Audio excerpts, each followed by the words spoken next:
Hello and welcome once again to the Square Ball podcast powered by William Hill. Myself, Dave McIntyre, in the presenter's chair again. And we have a massive change in personnel this time around, because the good news is that Lee Keegan has become a dad for the fourth time. So congratulations to him, to his wife, and to everybody in the Keegan household. It's an incredible time for them. So Lee, understandably enough, hasn't been able to make the trip from Westport. So we have got a new man in the chair, which we will get to in a moment.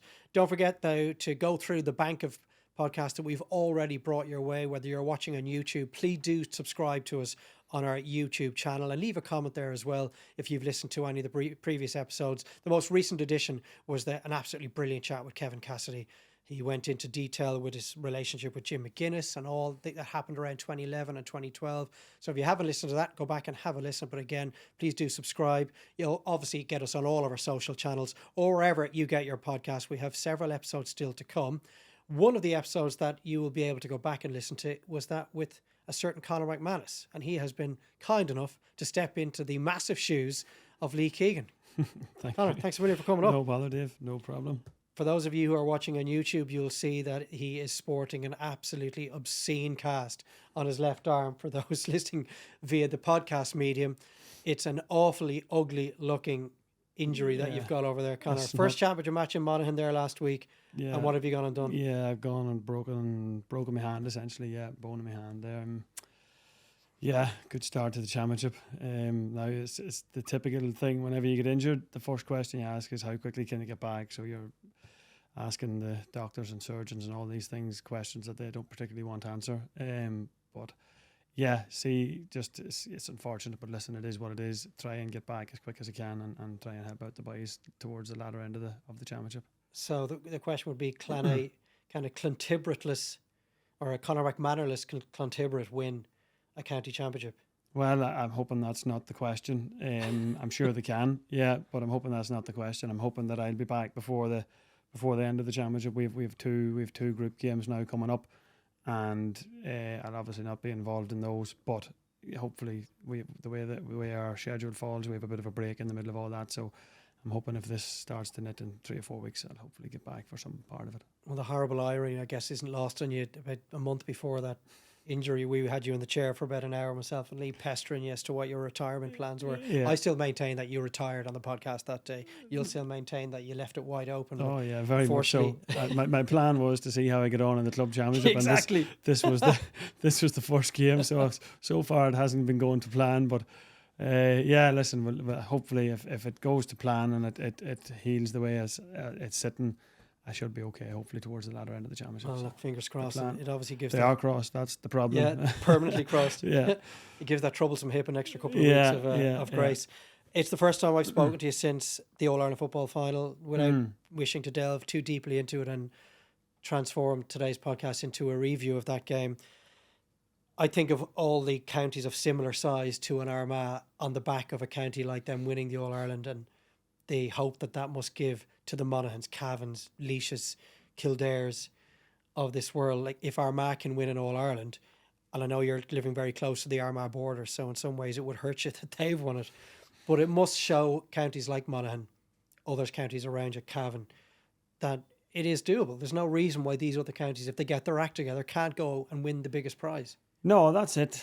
Like, and to be fair to that Armagh team, they've been knocking on the door with very little success up to now. Like, they obviously have been there or thereabouts, but didn't manage to get over the line in Ulster finals, didn't manage to get over the line in quarterfinals. But to their credit, they just kept coming back, kept looking for more, kept turning up every year after year, putting in the hard yards, and they got over the line. And you can't argue with it. They've gone and done it. And as you say, there'll be so many other teams watching on, thinking, right, well, if Armagh can do it, maybe if we get our house in order and we get things going, we can do the same.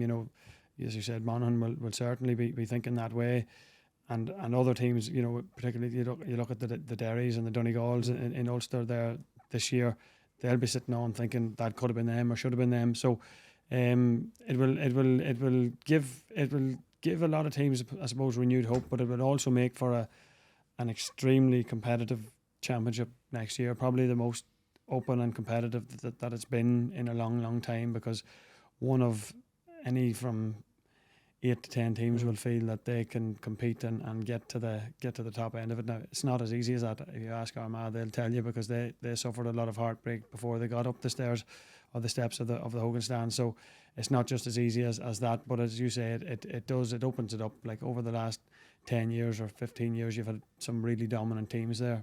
So it is a change has opened it up. Yeah, it does kind of feel like the clock has been rewound about 25 years. It's the first time since Donegal won it in 2012 that we've had 4 different winners in 4 consecutive years. We had Kerry in 2009, Cork in 2010, Dublin 2011, then Donegal 2012. And to have 4 winners in 4 years just automatically brings a freshness to it. I can't wait for next year's championship already, even though it just seems so far away. But then at the same time, it wasn't a good game. There was a lot of talk about the 2 semis being classics. I don't think either of them were classic semi-finals. We had a club game on the day of the Donegal Galway game, so I didn't get to it. But I was at the Kerry Armagh game. You know, the Kerry Armagh game in the semi-final, for excitement and for atmosphere and everything. Yes, it was good to be there, but I suppose the quality of it and the quality of the final wasn't great. You know, first half, what was it, 6-all at half time or 7-6 at half time, whatever it was. It was slow, laborious, hard to watch. But it's not just specifically Armagh and Galway. No, it's just the game the way it is. That's just football the way it is, you know. And I suppose the All-Ireland final will have highlighted that something needs to change within the rules and the realm of Gaelic football, because it's just becoming, from a spectator point of view, it's becoming a very tough watch. You know what I mean? The atmosphere before the All-Ireland final, when the ball was thrown in between Galway and Armagh, the atmosphere was unbelievable. I was a pitch side. It was electric. You couldn't hear yourself. The ball was thrown in and the crowd were going mad. And then within 3 seconds, Galway won possession. Armagh got back into shape, and you'd think somebody just turned off the volume. It just went from here to there. You'd think somebody switched it off, and everybody's like, "All right, here we go now. We're into the going sideways. We're going backwards. We're keeping the ball. We're not going to get turned over." And like, as a player, when you're in that doing the right thing, 100% doing the right thing. You know, and Galway nor Armagh really give a damn what that game was to watch or what it was to look like as a spectator. But from a neutral, and you're watching it, that's not how you want to see the game being played. And it won't say that on the back of the Armagh medal that this was one of the worst All-Irelands in years. Yeah, they have it. They don't mind that. And Galway the same. If they had it wouldn't come into their question or their thinking. They executed their game plan exactly how they wanted to. And they got the result, but from a neutral point of view, it's not what you want to be watching like. Well, they're the words of Conor McManus, who's co-hosting with myself today on the Square Ball podcast, one of the greatest forwards of his generation. And in a moment, we're going to finish with the football talk. It's going to be hurling from here on, because when it comes to the small ball, our guest today is one of the greatest forwards of his generation. Patrick Horgan is coming next. So Patrick Horgan is the guest on the Square Ball podcast today. Patrick, you're very welcome. Nice one. Thanks for having me. Delighted to be here. How are you? Not too bad, no. Obviously, it was a tough week or two after the All Ireland, and I find actually where it got a lot easier when I started talking up again with the club, training and stuff. So throwing the gear, and I kind of felt a little better. But yeah, I was rough enough there for a while. I thought a comment you made after the Limerick game was really interesting. You were implying that the reward for winning that match wasn't necessarily knocking out the All-Ireland champions and booking a place in the All-Ireland final. It was that you'd extended your year, and it meant that you could go training with the lads the following Tuesday. Yeah, I that was what meant most to you. Yeah, I mentioned it to Conor a while ago before we came on, just about the group we have, like, and they're all a sound bunch of fellas, and they're all kind of driven to the same goals, I suppose, and just being around them is really, it's good. It's a good place to be, and it's a good environment. And that was the first kind of thought I had, like, after we beat Limerick, is, you know, we're back there and we go to the gym Monday and we train Tuesday, and it was grand. And so the contrasting emotion being after the Clare game, there is no Tuesday then. Yeah, we'd spoke about that actually before when we were on the up the road. We won't be training Tuesday anyway. But yeah, well, you might have been if a different decision had been made by Johnny Murphy and that should have been training Tuesday. But it's just a good group to be around, and I suppose, you know, it makes it a lot easier if you like everybody that's there, and we all get on together, and it's a good place to be. Talk to me about the game. I was in the stands watching it. It was a privilege almost to be there, just to see what was one of the great All-Ireland finals. The big calls, if you're of a Cork persuasion, the general feeling would have been that they went against you. I felt Johnny Murphy, the Limerick referee, had a brilliant game and made a huge contribution towards it being the epic that it was. Yeah, absolutely. Obviously, a Cork man like yourself and someone who was playing is probably going to have a different perspective on it. But that last call, the very obvious pull on the shirt of Robbie O'Flynn. Yeah, obviously they've a really, really hard job to do because the game is so fast and like one puck of a ball and you're one goalkeeper to the other, and that's a big distance. So, I thought it was a great game, and he done probably the best he could. It's just I just found the last decision, as we all just seen, it's not going to blame anyone. We lost the game and Clare obviously deserved to win. But the last one might kind of, you look at it and say, well, he did get pulled, and we'd say he got pulled. So Well, he was pulled. yeah, It's a foul. Yeah, but like he done a great job overall, as you say, and Clare obviously deserved everything they got. So do you speak to him as the decision doesn't go your way, and then Robbie obviously got his shot away, but he was off balance and he just went a little wide? But do you have a word with the referee then, and if so, what are you saying I think to him? I did. I didn't even know there was no obviously no aggression or anything like that. I just asked him did he not see that, and he just didn't, and he didn't. He obviously didn't. So that's Yeah, just because the way clearly you would think if Johnny Murphy sees that jersey tug and he's brought the jersey a good 2 feet away from the body, he gives it. Yeah, it's an easy one to give, but he didn't see it, and that's fair enough. That's the way it kind of goes sometimes. And there's a lot of other decisions in the game, but I suppose that one alone kind of finishes the game. So that made it hard. A game like that for Johnny Murphy refereeing it, in a way, if he can get out of there with a draw, and he's done his job. Now, obviously, it wasn't going to be going to a replay anyway, but that's a separate argument, because a game like that probably should be going to a replay. But if it finishes a draw, and he's done his bit, he can say, right, I've done my bit. Somebody else can look after the next one. Yeah, he still gets all the credit for contributing to a massive game and one of the great All Irelands. But so in his favour, he's obviously missed it. I thought the easy decision is to look for a free, to look for a foul to give, because the spoils are shared. Everyone goes home reasonably pleased. It could have gone either way. GA get another huge swell of the coffers. Both Clare and Cork fans can start the scramble for tickets all over again a week later or 2 weeks later. That it actually showed a lot of bottle not to give the free. Yeah, but if he seen it, he would have given it. Yeah, if he missed it, he missed it. And if he didn't, that's fair enough. Yeah, that's because there's no way if he had seen that he wouldn't have given it. Because it was the easiest thing in the world for him to do, is give the free, draw a game, as you say. Everybody's home, getting ready for another All Ireland. Well, without wishing to peel the curtain back too much, Patrick, we were chatting before we started recording. You were wondering, should massive calls like that be reviewed in some way? Yeah, and then we kind of went into a rabbit hole of if one decision has to be given, they all have to be given. But I just find, I don't know, something that's going to decide the year for the year's over. Like that, there's no more hurling after that. And I think it has to be. I think it has to be looked at. So what are we talking? Are we talking VAR? Some form of that. I think what. And it's very hard to pigeonhole this. Where do you stop or where do you start it? You know what I mean? But it takes long enough for the hockey. It takes very long for that. But when you're in Croke Park and everybody's watching this game on TV, everybody in the country can see that there was a pulled jersey and it's a tap over free and this should be a replay. But people in the ground, or the referees or the umpires or the linesmen, can't use technology to say, well, hold on, we'll take a look at this, do the thing right, take the free, replay. For such a big game, for them two groups of teams, particularly obviously the Cork boys, because they get beaten in it, for their year to be decided on something like that, it's when everybody knows that it was free. I think that we have the technology, we're in Croke Park, we have to be. Yeah, it's hard to know when to stop, then, as you said, well ago, it's hard to know when to stop. It's Pandora's box in some ways, you're really opening a can of worms. Yeah. Where would that end? Now, maybe something like the NFL where Pat Ryan and Brian Lohan have a flag in their pocket and they get to throw it twice a game.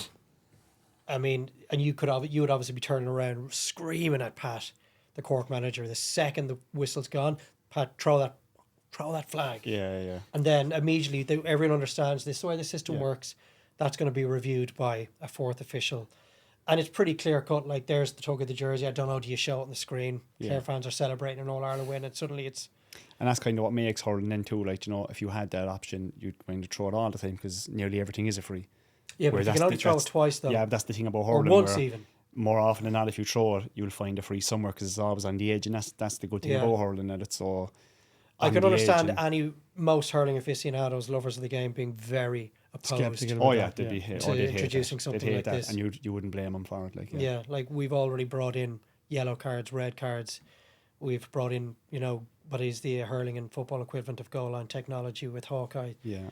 Maybe we've kind of taken enough from other games. Yeah, and there's not much else wrong with it. Like, the game is perfect, it's the best game in the world, I think. So outside one or two things, like, But it is very hard to accept that at the same time. Yeah, like, for us anyway. Yeah, but it's not just Cork. It's happened over the years in different things, and that is that sport and referees and refereeing decisions and. But Jesus, when teams are throwing so much into it and there's so much time and effort in it, and everybody in the country that has watched that game on TV and everybody that knows that it's a free, but you can't do anything about it. Like, you know. Yeah, well, this wasn't meant to turn into a Johnny Murphy bash. Because again, I'm on the record, I thought he had a brilliant game. Yeah, he did. Yeah. Normally Lee is in Conor's chair, and obviously he's a man who played 7 All-Ireland finals and didn't win any of them. You've played 4 now, and you haven't won any of them. It doesn't rest heavily on Lee's shoulders if his own body language is to be believed, and private conversations with him, he genuinely just is happy with his lot and obviously would love the Celtic Cross, but it just never fell for him. You're 36 now. You're into the last... Maybe you're done. We'll get to that. Do you carry He will get to that, believe me. Do you carry the losses around with you? No. I think I said there before the final, and you know what, it would have been great to actually say it if we had won it. That, like, when you have such a long career, 17, 18 years like Conor has as well, it can't be about one thing, like getting one result or winning one All-Ireland, because for 17 years you're looking for one day. I don't think it's kind of worth it. You wouldn't put 17 years of your life into something for one day or one thing, if you know what I mean. Like, you have to enjoy it every time you tug out, every training session, every match, the memories you kind of have going to games, and the buddies you make along the way, and that's what it's about. Like, and obviously if you win it, it's absolutely brilliant. Like, and there's fellas out there have loads of them, and that's great for them. But I would prefer, like, I'm enjoying hurling, I'm enjoying where I am, and I wouldn't trade that for anything. Like, if I thought I could win one and I didn't enjoy it half as much, I wouldn't like it. You know what I mean? Like, I think you could definitely argue though with Joe Canning having won his in 2017 that you are the greatest forward never to win an All-Ireland. And I put it to you that you would be retired by now if you didn't think Cork could win an All-Ireland. And that shows how important it is to you to win one. It's something I'd like to do, but I think I wouldn't be playing now if we didn't have the team we had and the people we had. As I said a while ago, like anybody that's on the panel, like, we hang around together in the season as well. We hang around even now. Like, Shane Kingston called to my house last night with a cup of tea. He was there till 12:15, 12:30, just chatting and whatever. So, and is it just hurling talk the whole time with Shane? Yeah, it could be anything. Hurling talk could be anything. They were on holidays last week. We're going on holidays soon. Could be anything. But just being around them people, like, it's just brilliant. And if I wasn't enjoying playing and being around them, I just wouldn't do it, and it wouldn't cost me a thought. Like, well, that's probably the bit, whenever the time does come, be it next year, the year after, whatever it is, that's what you'll miss the most, is just being 100%. involved in that environment and being surrounded by a group of players who are similarly like-minded and pushing for one thing and trying to strive to be their best and get the best out of yourself and each other, and that's for me, and I'm sure by talking to you there and listening to you there, you're very much in the same mindset, is that it's just been in that environment is you can't get that, you don't get that back. And I feel like sometimes people outside don't understand it. So, like, you'd have a bond with your team and you're training and all that, and what you're trying to do, and I just sometimes think that people don't understand how much actually is going in. It's like a 24-hour thing. Like, it's being on to each other about what you're eating, what you eat, what are you doing, what are you taking, what are you eating, what are you, whatever. And there's so much goes into it that it's kind of, when you come out of that, obviously I don't know what it's like yet, but I can imagine it's a very strange place, because you're putting 17, 18 years of your life into every time you pick up something to eat it, you're thinking of the sport. Every time you think it's gone 11 o'clock. Like, what am I going to do now? Like, I'm not going to get my sleep, or everything you basically do, like it revolves around like you're playing, and obviously when you come out of it, there's going to be a big hole there, and I don't know how anyone would deal with that. Like, you know. Your son Jack was born about 2.5 years ago. Yeah. So while I saw him in a Cork jersey, and you've described him as a hurling nut, but look, he's still a toddler. Is it easier to put those sort of defeats behind you, because he doesn't give a damn whether Cork won or lost, really? He doesn't know the significance of another All-Ireland defeat for his dad. Yeah. So you have to go home and deal with Jack in whatever mood he happens to be in, regardless of whether you've won or lost. Does that help kind of just separate yourself from the heartache of not winning another yeah, he doesn't final? care. The only thing he cares about now is putting on his Glen jersey every morning at 7:30 and bouncing around the bed. But you need to be in bed for 11 o'clock. Yeah, I know that, yeah. But he's actually very good. Like, all he wanted to do after every game this year is run on the pitch, and I didn't want him to run far then after the final, like, because all the clear colours were on the field, and your hamstring was gone. And he wanted to play with that, and then he just said to me, "Daddy, we can't collect the Liam McCarthy." I was like, I know that. But he wasn't long telling me anyway. But no, it's just perfect. Like, when I go in home, kind of leave the hurling to one side, and it's just him, and it's just, you know, hard to know what they're done without him, you know. Yeah, you've no choice. Yeah. Jack is there; he has to be looked after, regardless of how the hurling's going. So, look, let's kind of cut to the chase here. I've skirted around it long enough. People have been writing you off for about 3 or 4 years now at this stage. You're 36. There's actually only 5 months between you two, which is interesting. You made your debut championship by weight a year after Conor made his. I commentated on the Waterford game this year, and in the Cork forward line that day there was yourself, Conor Lehan, and Seamus Harnedy. Now, obviously, yourself and Seamus went on to have absolutely brilliant years. It didn't quite go so well for Conor, but the talk that day leaving Welsh Park was that a Cork forward line 6-man unit that still have 3 guys that started the 2013 All-Ireland final replay. Yeah, they're going nowhere. Mm-hmm. You know, and clearly you were very close to going nowhere, because the whole sequence of events had to occur for you guys to even get out of Munster. But then they put you in a 3-man full forward line, and your season is transformed. Mm-hmm. And we hear your numbers are better than ever. Mm-hmm. Are you quicker now than you were 10 years ago? Yeah. How? I don't know. If you're not doping, how are you quicker now than you were 10 years ago? I don't know. We've been doing the GPS for however many years now, the same as everybody, probably the same as Conor's team. It's probably 10, 12 years maybe at this stage. Yeah. And actually the highest speed I ever recorded was the day I pulled up my hamstring the week before the All-Ireland. That was early on in the session, but that was the fastest I've ran in 12 years. And so is there any part of your game that has declined with age? I don't think so, because I think when I think about it so much about my position and what I need in my position. I think there's like 4 or 5 things that, if I'm good at the 4 or 5 things, that's kind of all I need, if that makes sense. Like, there's certain moves, timing, quick acceleration. You don't have to be fast at your top speed, but I find if I was quick taking off, it'll give you a kind of more space than... Because you just need that yard. Yeah, because I think if your timing is right with the yard, it's very hard for a defender to come around you and kind of take a chance on getting the ball in front of you, because if they dive in at that point, they're kind of open enough. But I think, like, if I'm going after those things, like, for a good few years now, and we speak about a lot of training as well, like players only, obviously, you know, before training when we're just chatting or whatever. And I find if the more I go after those things, the more I feel like I have more time see on the ball, or gives you more time for a touch, things like that. And it seems to be working so far, and I just hope it'll keep going anyway.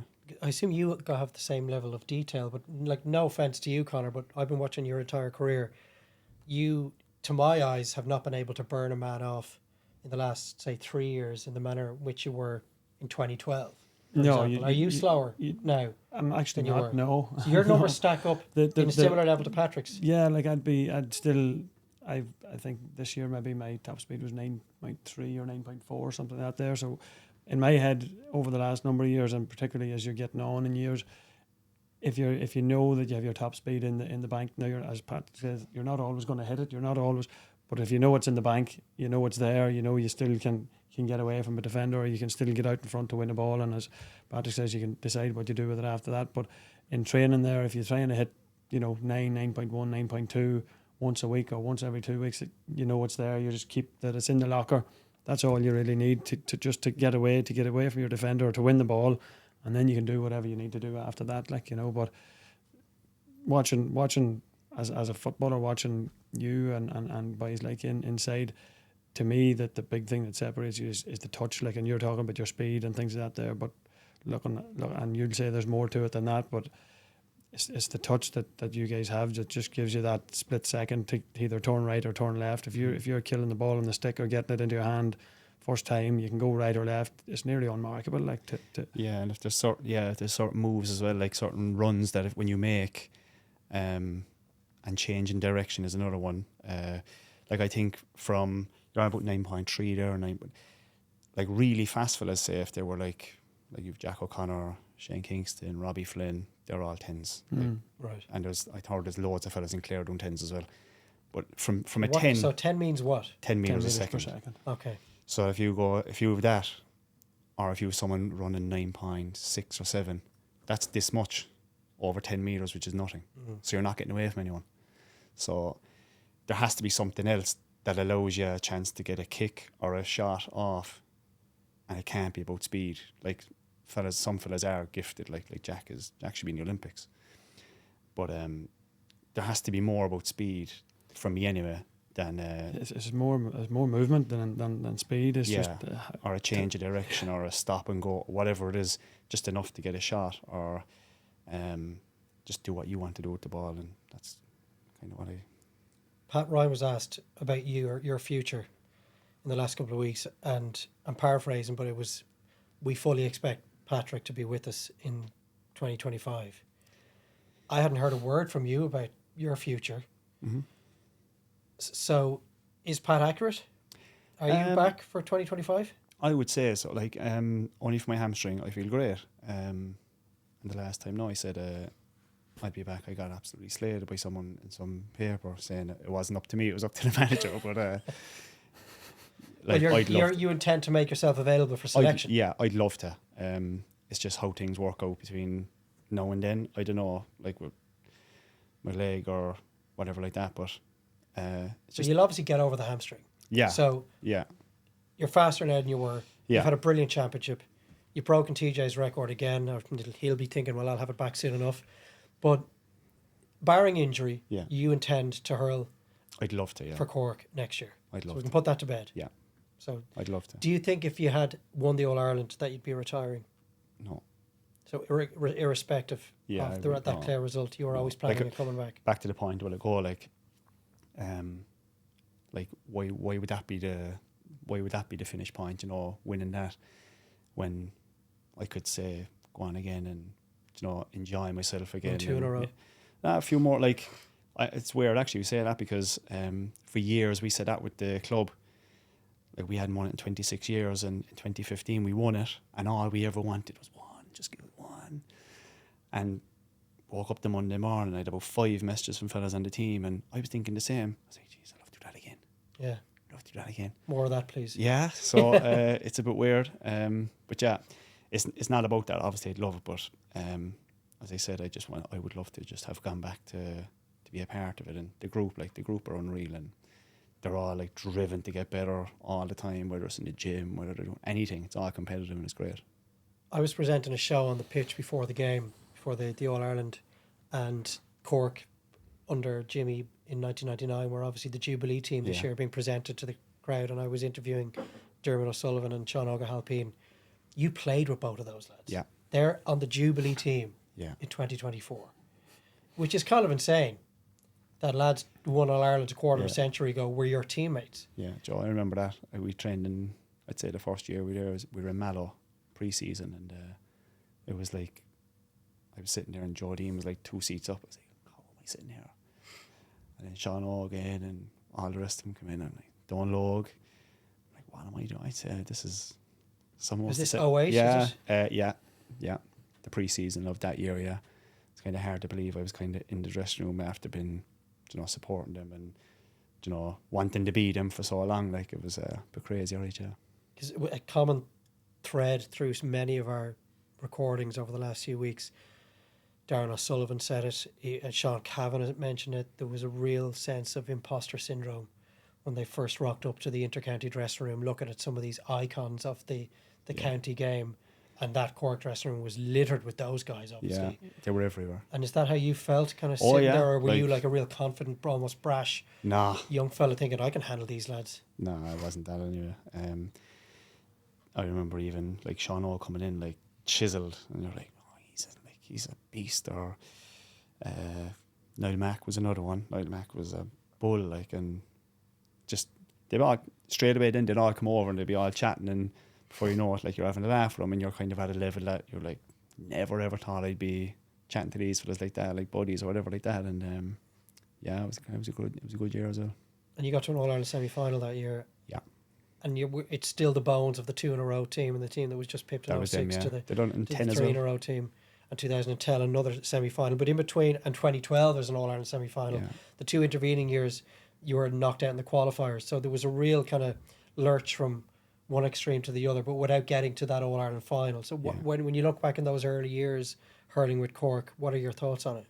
Hard to remember back as far, but I can only ever remember the Kilkenny game and the semi-final in 10. We had a good chance. We were like really competitive for a lot of that game, and I think Owen Larkin got a goal, and kind of we had a big crowd now that time as well. Not nearly as big as the crowd we have following us this year, but they were so loud, and when Owen Larkin got the goal, it was kind of, and Kilkenny were so good as well. It was like, here they are, they're gonna go again and beat us. So it just wasn't to be. And then I think Jimmy came, and Jimmy was back, yeah. Jimmy in 12 was roll on 2013 then. Yeah, 2013. Those two games were. We've gone through them already at times, chatting about them because of the fact the two teams met again in this year's final. Yeah. But you had the first game won, really, bar this absolutely insane moment of magic from insane Donald moment of not blowing a whistle. That was over as well. That was there was two added on, and there was 72, I think, 20 when we cut the ball wide. So that should have, in your eyes, been the final play of the game. Like, come on, why aren't you blowing it? Why aren't you blowing it? And then it was like almost meant to be. There was 4 or 5 things happened in the next sequence of play, and next to the Donovan got it, and black spot. Ridiculous, wasn't it? Yeah. But it's interesting, Patrick. On one hand, you'll sit there and say, I'm not defined by the lack of the All-Ireland medal and can't distill everything into 70 minutes. And yet you can tell me the exact amount of seconds that were on the clock when you guys put that ball down in 2013. I remember it because someone showed me a clip. It's the only clip I saw the match ever of, I think it was Con was celebrating. Dr. Con was celebrating, and when you can see the clock in the background of when he was jumping up, but it wasn't meant to be again. But when you say that's the only clip that you've seen of that game, is that because you haven't been able to ever bring yourself to watch it? I don't watch any games. Okay, even the ones you win? No, just forget about it and move on. That's it. And so the replay, which is obviously marked by Shane O'Donnell and his unbelievable hat-trick, another really good game. Clare were the better team that day, but was it just a factor of a result of the manner in which the drawn game ended, that they seemed to be so lifted by that, almost like a team getting a last-second equaliser going into extra time, but a week on, they carried all that momentum with them? I'd nearly say that, yeah. It was just hard. It was really tough for us because we, like, when you see the plays that happen at the end of the game, like if any one thing didn't happen the way it happened, we'd have won the game, and that's the way it is, just the luck of it, like, isn't it? Jimmy Barry Murphy said one of his big regrets in his career is that he went back. Really? And I just found that so interesting, because that is distilling a period of your life into one moment. If Donald O'Donovan puts that ball wide, or the whistle goes when you say it should have gone, Jimmy's return yielded an All-Ireland. But Yeah. because that split second went another way, it didn't. And he regrets taking the job again. Really? And, Did you ever get that impression from when he was the manager? No, he was brilliant. Like, Jimmy is nicest man ever for a start anyway. And Icon in Cork. yeah, you're like looking at him saying, talking like, about him on the overlap, like you're thinking, yeah, you're looking at him going, Jesus, like, Jimmy Darla. And then he'd just start chatting and it's fun and like one-liners here, there and everywhere. And then he start talking to the dressing room before the game and it's like, you're just glued to every word he's saying. And he's unbelievable for like getting the team hyped up and going as well. He's unreal. And he's obviously still an icon. Oh, Probably yeah. the greatest name. And Oh yeah, like maybe you could argue Christy Ring is up at that level as well. But in terms of people who are still with us, Jimmy's the there's man. nothing like JBM. Yeah, there's nothing like him. He's the man. He seemed to be a man who took the pressures of hurling for Cork and managing Cork very personally. And it is obviously a county that craves success. And there's no All-Ireland since 2005. Footballers have won one All-Ireland since 1990. A county of Cork's size should be winning All-Ireland, and yet you aren't. And so the focus will always be on the players who are involved in not winning those titles. Is that so difficult? The difficult part about being a Cork hurler? Kind of like I'd look at it then in a way where it's just like sometimes it's a bit of luck, sometimes it's, things go your way, and there's nothing like there's no one team down. I know Limerick won whatever they won 4 in a row or whatever, but still like they're made work for what they get, and there's so much competition there. Like there's 6, 7, 8 teams there. If anyone beat the other, you wouldn't be surprised, And it's the same obviously in football. Like next year, everybody says after the All Ireland, next year you'll do this next year, you'll do that next year. The first thing I think is like, you're back in now to a Munster Championship where you're guaranteed nothing. You have to get out of it. But you barely got out of it this year. No team has any divine right, and like you're talking about, Cork, the size of Cork and everything else, and they haven't won since but Cork, like any other team, have no divine right to be winning All Irelands. Like you have to. There's 8 or 10 other teams out there that are all aiming to try and do the same thing. Like so, and there's not a puck of a ball No. in it. Do you know what I mean? Not one puck of a ball between any of the top 6, 7. Do you know? You Galway this year didn't get out of Leinster. Galway, like if anyone play Galway in the morning, there's a puck of a ball in it. Do you know? And we were a puck of a ball away from not getting out of Munster. Look where we went to. puck of a ball from winning it. Yeah, exactly. So that's exactly it. The game in the park against Limerick, is that one of the greatest matches you've ever been involved in? The pressure around that game. And probably Pat Ryan loses his job if you don't win that one. No. Don't think so? No. Back-to-back years of not getting out of the group?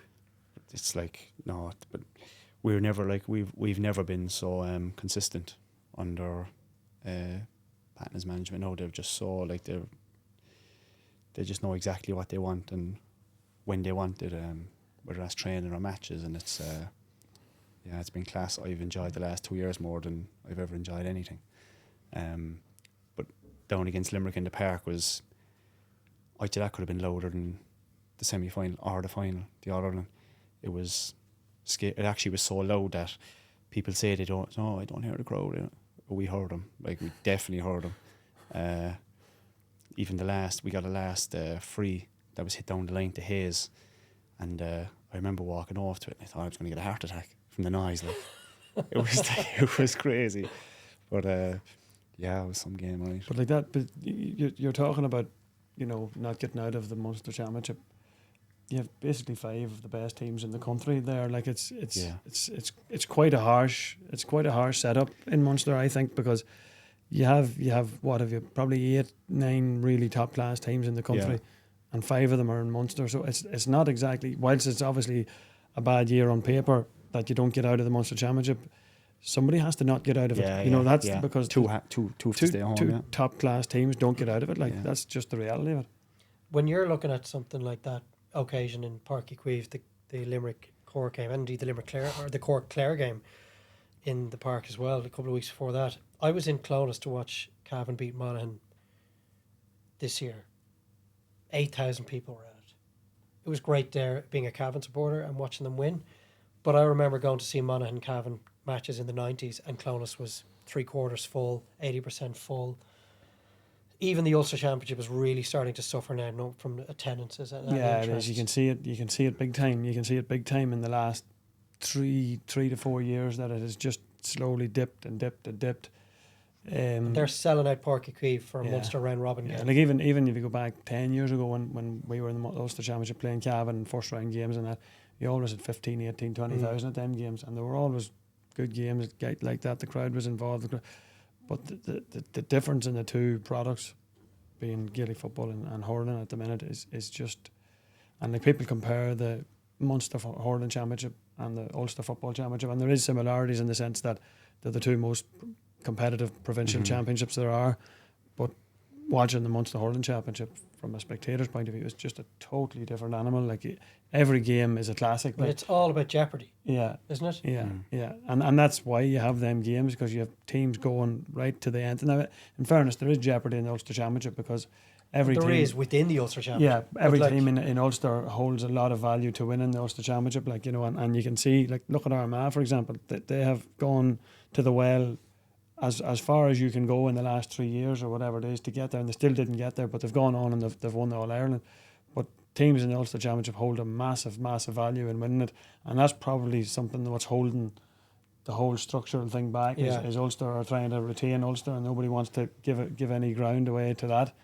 But you're going back to comparing the two and the product between the football and the hurling, and the difference is day and night. Like you're talking about you're picking out games from the Munster Championship this year. Nearly every game that's played in the Munster Championship is talked about as a classic because it's just so fast moving, it's so quick, it's so like that. The attendance is everything's full sellout crowd. Like it's everybody has a chance up until the very end as well. Like you come at it from any angle. So like from our point of view, we were beaten by Waterford, we were disappointed. Unlucky, Sean O'Donoghue sent off against Clare, thought we were out. We had to beat Limerick. Once we beat them, we kind of perked up. Then we were warming up against Tip, and Clare and Waterford were playing, and the score was getting called out, and they called out the Clare score first, and it was a high enough score, it was a high scoring game. Thinking, Jesus, like Waterford want to be doing well enough to get higher than that score. That's by a point, and look at the decision that it was along the end line. 65. That's you guys out. That's us out. Yeah, that's us out. So like everybody kind of, had a chance till the very end, and it's like I don't think we played it. I'd say every game we played this year was probably full. I'd say in Munster. Yeah, there's sellouts all over the place, and it's all about the jeopardy. Like you leaving Welsh Park that day, you guys are in big trouble. Yeah, and, should have been out having lost 2 games in a row then when you lost the following week to Clare. Whereas I think the devastation and the jeopardy in Ulster, Connor, is if you lose an Ulster final. Yeah. It's like the big day there's no close. massive That's jeopardy. still great. There's no massive jeopardy in football until you get to a quarter final. You lose the preliminary round in Ulster, you get a quick shower and you've got it out of your system. Yeah. Whereas you guys the week after the Waterford game would have been thinking, margin for error now. Yeah. This is almost you're playing knockout championship. You can even feel it in the play as well. Like when the game is going on, it's like really hot pace for like early in, say, the championship. Really hot, like really quick. So I think like it would take a full episode of dedicated to championship structures for us to. So how do we go some way towards mirroring what's happening in the hurling? Patrick, your interview with Donald O'Cusack in the build-up to the All-Ireland final was brilliant, and your love of hurling just was dripping from it from start to finish. Like if I could ask you to quantify it, like how much do you love hurling? It's hard to kind of say, but like everything got to do with it. I just feel like I'm just hooked on it, so I can't do it. Like I can't just do it Tuesday, Thursday, and a weekend. Like so, it's everything like got to do with making a hurley, my grip, the shape of the handle even, and how it rests against your hand, and balance of it. Is it straight or is there a twist in it, or everything like got to do with like striking a ball straight or trying to turn a ball. It's just I just think it's fascinating, and I just love everything about it. Yeah, I think that Obsession was the one word that sort of stuck out when I watched that before the All-Ireland hurling final. It's just, I'm obsessed with hurling. Like, yeah, and I feel like if I wasn't, I wouldn't be able to play. I just feel that. I just feel like if I'm not ticking all these boxes, I might as well just stay at home. Like, because I feel like there's other people doing it and they're just not telling me. But I don't think there are. No, but I want to do it anyway. It's like, Are these things you think you'll do when you're retired? Just grip up a hurley. yeah, but just like you sound like an alcoholic. I know. You sound like, was it John B. Keane? That could be misrepresenting him. When he talks about, I love the slush of the whiskey in the glass and the clink of the ice cubes plopping into the glass and watching a pint of Guinness settle, and there's a magic quality to it. When you speak about hurling, and Donal Logue as well for that matter, I kind of get that same sense off you. He's worse than me. He just mightn't come across that way sometimes, but he is. He taught me he stopped pucking around and gripping up hurleys because it hurts him. But because he can't go out and play. I'd say play alright. He goes to the alley. He thinks he can go to the alley. He thinks he can beat me in the alley. He wouldn't though. But yeah, I don't see it that way. I just love I love preparing, and it's all in for like when you go playing championship. Same for you. Like obviously, like the buzz you get from say the crowd, or the buzz you get from a score or anything. Is just everything is for a match day, and it's like, how can I be best prepared for that? So, but you're still talking in big match day, elite level terms. Yeah. But I'm talking about you sitting at home with the fire on and Jack's in bed and your wife's watching whatever, and you're in the corner regripping a hurl. Is that something that you think you will do, like for a puck around with Jack in 15 years' time? Sitting probably. there, checking the grip and I probably will, all that because I attention like to the detail. feel of it. Like the feel of the hurley is like very important. So I'm not gonna enjoy a puck around if I don't. So I would probably be into the hurleys and just into that. There's be a few people like that. See, I don't know if there's ever been a footballer, Manzi, that can speak in those terms. Am I wrong? It's probably, well, listen, yeah, I can't. Even the most passionate footballer of any generation, it doesn't football. And I am a football man. Yeah, probably just there's something about hurling. There's something just about hurling, and I suppose the tradition of it, maybe more so than football, that just catches a wee bit differently, Like you can see by fellas when they kick ball, or like how much effort they put into it. When you see by their technique, obviously, that they've put a lot of time into how they kick the ball, and there's not many fellas have that. Yeah, but the difference is that's just honing a skill. Yeah. It's like you spending hours working on your frees, and Manzi was up in the field in Clontibbert and wherever else, the centre of excellence, working on your frees and kicking off both feet. That's just trying to be a better footballer. Yeah. But the re-gripping and the angle of the hurl and the curve, and what should I go with, a bigger boss, or if you're angle land, should I be going with a shorter hurley or a longer hurley, and what kind of a grip should I be putting 2 grips on? What sort of tape should I be using to make sure the grip doesn't come off? Well, a bit more science to Yeah, it, yeah, or something yeah, like that, yeah. there, isn't there? We just, what we do without, if we didn't have the hurley, we would never need them problems. But that's the thing, we have it. So we're playing football for St. Nick's. Yeah. Trying to make it the best we can. So yeah, that's. So I'm just, the question is, when that's gone, how do you replace it? Not sure, really. I'm just kind of deal with that when it comes. Thinking about playing at the minute. And is management on your kind of bucket list at some stage? Will you manage Glenn someday? I'd say Jack's team maybe. So you're putting managing on the long finger. You could. Well, maybe you think managing the Glen Rovers under 10s. It's something I'm actually very interested in. Is coach, like deep dive coaching. So it's your position. What are the skills you need in your position?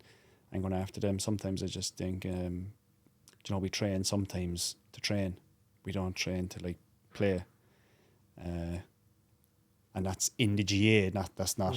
It's getting into the real specifics of I love that. Of a position, or how you strike, or how you lift the ball, or how you roll it onto the stick, or just small wee details that you probably see in juveniles or whatever the case is, or even senior players, and you say, "Look, if we do this, take a look at it," and how you striking or how you're swinging or whatever the case is. Like, because I went to about, I think it was 5 NFL games in Boston over the last good few years, and I'd always come when the gates open, so I think it's like 2.5 hours before kickoff, and it's like very interesting, like what they practice.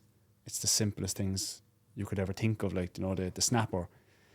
He's literally snapping the ball for 2.5 hours. You're like, how can you get that wrong? Like, but he's still, there's obviously something in it, but you would say it'd be the same as like a hurler roll lifting the ball or whatever. You would think, like, yeah, you can do that, like, but can you do it faster, or can you do it lower to the ground, or can you know, that kind of stuff. So that's what I kind of like thinking about when I'm training, and, you know, when it means getting better. You know, every player can touch the ball, but how fast can they do it, or how fast can they touch it to their hand without it coming up that high, or they're the kind of things I like thinking about, and I like to coach myself, like if I'm training, you know. Not just yet though. Nah, not for a while. Just Hopefully. Final word on the club. It's obviously been like a difficult time for Glen Rovers. You won the county titles in what was 2015 and 16, and then last year a 97-year stay in the Cork Senior Hurling Championship comes to an end. It's like the dying of an institution, but so you have to play, is it intermediate this year? It's Senior B. Senior B, so you're trying to get back up to the top table. I know you had a win last weekend that you weren't risked with the dodgy hamstring. Yeah. But how difficult a blow was that to take, being relegated? That was very hard now, because it's like, you know, you're listening to all the stories of, you know, what the Glen's all about and who has played for the Glen and how they play, and even how we played in the years we won the county. We'd been in 7 county finals, lost 5, but, you know, the way we play is like, you know, it's another exciting way of playing, and it's tough and it's hard, and I suppose last year was just a real kick in the teeth. Like, we never raised the gallop, like, for the year, really. You know, we just, whatever, I don't know what it was, but we just couldn't seem to play well when we were supposed to. And we're the Senior B now, but off to a good start. Tomas is the manager, and Tommy Dunn actually is the coach. So it's good. It's exciting. A serious management team. Yeah, it's good. It's exciting, and Tommy's brilliant. But we got a good win. We're training really well, so hopefully we'll be there. We'll be close enough. But there's serious teams down there as well. Like, you have Blarney, Castlelynes. You have, what's there? Pershig are there still. So Bride Rovers. So like all like really tough teams. We've played them all senior and very close as well. So yeah, we'll be up against it, but hopefully we can get through. And is there an added pressure on you to deliver for the club? When you walk back in from the county setup, there must be so much expectation on you to really deliver. I'd always kind of find like, I don't know, I'd feel like more, I wouldn't call it real pressure, but it's strange because, you know, you play with your friends in the club since you're what, like 7 or 8, and can't be many of your peers left though, can there? Oh, there is. Really? Yeah, there's a few of them playing. You have you have a good few. You have 5 or 6. Maybe any of them move back towards goals. Maybe that's what you'll do in time, will it? I know. I'll see. Cotsy won't be too happy. But yeah, they're all still there, and I just feel, I don't know, there's a different kind of pressure, right? Like, I don't know what pressure kind of is. Like, I don't know what it would be, you know, of playing. You know, people would say like, oh, do you feel pressure when you're doing this or doing that? I don't know, like when you're playing. I don't think. You're just in the zone. Yeah, you're enjoying it. Like, and you suppose you're relying on all the work you've done, and you're talking about all the preparation and time and effort that goes into even gripping a hurling, and then you're striking, and you're down at the ball wall, and you're out practicing your frees, and when you're playing, you're just flowing. You're not thinking about what you're doing, or thinking about. Even when you said, well, a goal, like, oh, classic of a game. This game's a classic. That was like in the middle of it. That's the least you're thinking. Like, it's only after when someone said, you're like, was it? I don't know. Must have been. Yeah. You're just playing, like, you know, you're just trying to get the ball and trying to do what's best. But I don't know. It's a bit different, right, playing for the Glen, yeah. Well, listen, Patrick, it's been brilliant having you in today. I think anyone with even an ounce of graw for the small ball will be delighted to hear that they're not done with you yet. And obviously Cork fans in particular will be absolutely over the moon that you're coming back into Hopefully, yeah. what is a pretty exciting forward line, as you saw this year with the huge scores that you guys are racking up. Thanks a million for spending some time with us. Thanks very much. It was brilliant. Thanks. That is Patrick Horgan.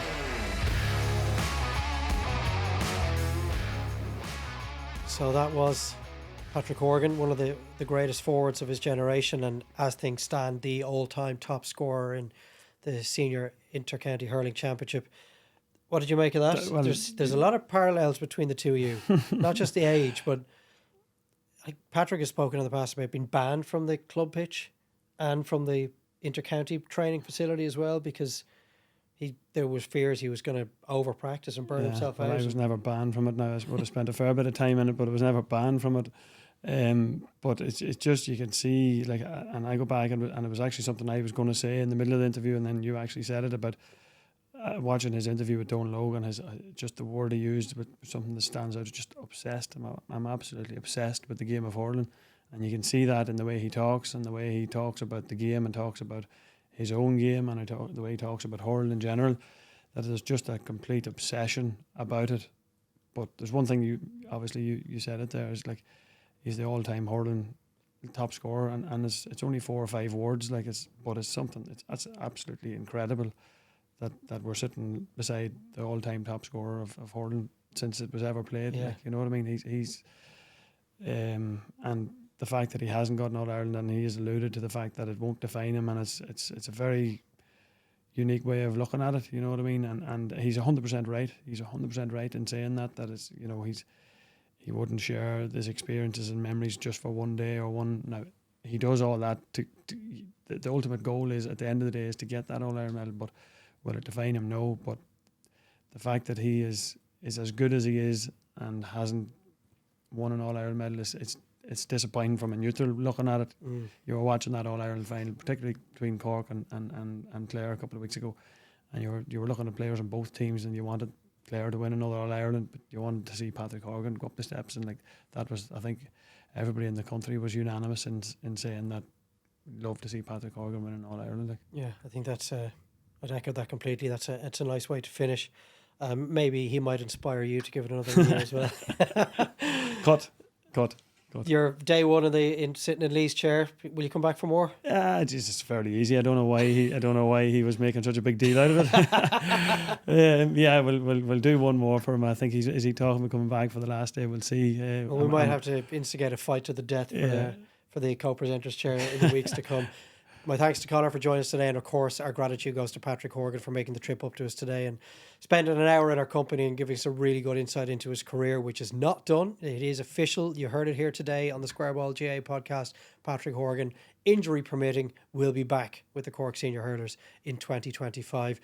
Do get in touch with us. As we said, you can log on to our YouTube channel, subscribe to us there, leave any comments you might have on this particular episode, or once you've gone back through the bank of episodes that are already there. If there's something that piques your interest, do let us know your thoughts. You can get us all on all of our social media channels. We are not done. We've got a few more episodes coming your way in the weeks to come. So until we speak to you again on the Square Ball podcast powered by William Hill, thank you for listening.